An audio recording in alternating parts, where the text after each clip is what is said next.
Hi friends, welcome to social team பத்து channel. உங்கள் வீட்டில் சத்து மாவு இருக்கா? அதுவும் பால்வாடி சத்து மாவு இருக்கா? வாங்க, சிம்பிளான சூப்பரான ரெசிபி பண்ணலாம். சத்து மாவை முதல்ல நல்லா சலிச்சுக்கோங்க ஃப்ரெண்ட்ஸ். நல்லா சல்லடையில் சலிக்கும்போது உங்களுக்கு அந்த திப்பி பார்த்திங்கன்னா மேலே தங்கிடும். சலித்த மாவு நல்லா மெத்துன்னு கீழே இருக்கும். இந்த திப்பியை நீங்கள் செடிக்கு போடுறது, ஆடு மாடு கோழி காக்கா குருவிக்கெலாம் நம்ம இதை போடலாம். இப்போது சலித்த மாவை அப்படியே எடுத்து வச்சுக்கோங்க. ஒரு அரை மூடி தேங்காவை துருவி வச்சுக்கோங்க ஃப்ரெண்ட்ஸ். நல்லா பூ மாதிரி தேங்காய் துருவிக்கோங்க. நான் ஒரு அரை கப்பு நாட்டு சர்க்கரையை ஒரு பாத்திரத்தில் போட்டு 1/4 டம்ளர் தண்ணி விட்டு ஜஸ்ட்டு கரையிற அளவுக்கு கொதிக்க வச்சுருக்கிறேன். பாகெல்லாம் எடுக்கலை. வெல்லம் இருந்தால் கூட போட்டுக்கோங்க. இது இப்படியே இருக்கட்டும்.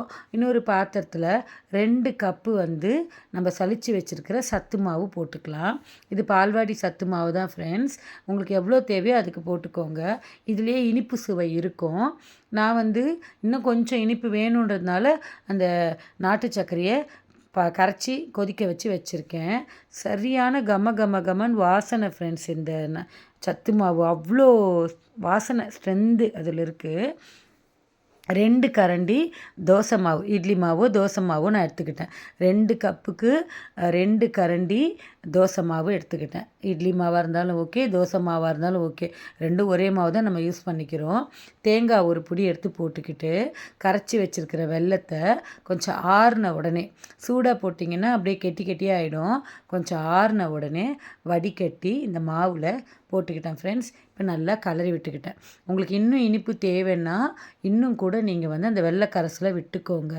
நான் கொஞ்சமாக தான் திதிப்பு இருக்கட்டும் அப்படின்றதுனால நான் லைட்டாக தான் போட்டிருக்கேன். நான் ஏலக்காய் பவுட்ரு கூட இதில் போடலை. ஏன்னா அதுலேயே ஏலக்காயெலாம் இருக்குங்கிறதுனால கொஞ்சம் நான் தண்ணி விட்டு நல்ல ஒரு தோசை மாவு பதத்துக்கு இதை நான் கரைச்சிக்கிறேன் ஃப்ரெண்ட்ஸ்.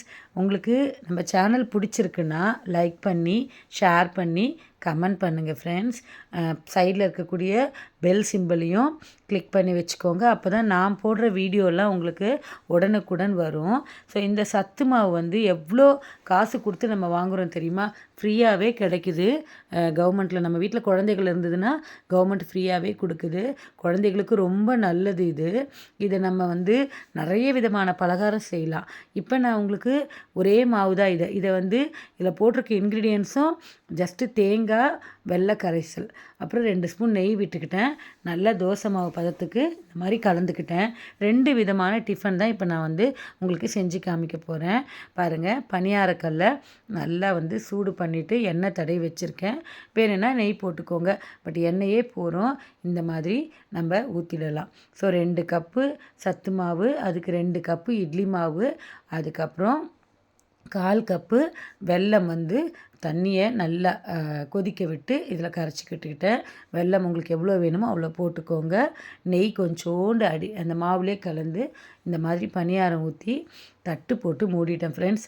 அதாவது ஒரு 5 நிமிஷம் சிம்லேயே வேக வைங்க. ஏன்னா சத்து மாவு வேகணும். பாருங்கள் எப்படி திருப்ப வருது பாருங்கள். ஒரு கத்தியால் நான் திருப்புறேன். நான் பணியாரம் அந்தளவுக்கு எக்ஸ்போர்ட்டில் திருப்புறதில்ல. ஸோ எனக்கு தெரிஞ்ச அளவுக்கு நான் திருப்புறேன்.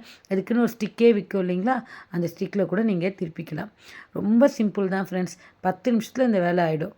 மாவை சலிச்சுக்கிட்டு அது கூட இட்லி மாவையும் போட்டு வேணும்னா வெல்லத்தை கரைச்சி போட்டுக்கோங்க, தேங்காய் துருவி போட்டுக்கோங்க, வேர்க்கடலை, எள், உங்களுக்கு எதெல்லாம் இதில் பிடிக்குமோ அதெல்லாம் கூட நீங்கள் போட்டுக்கலாம்.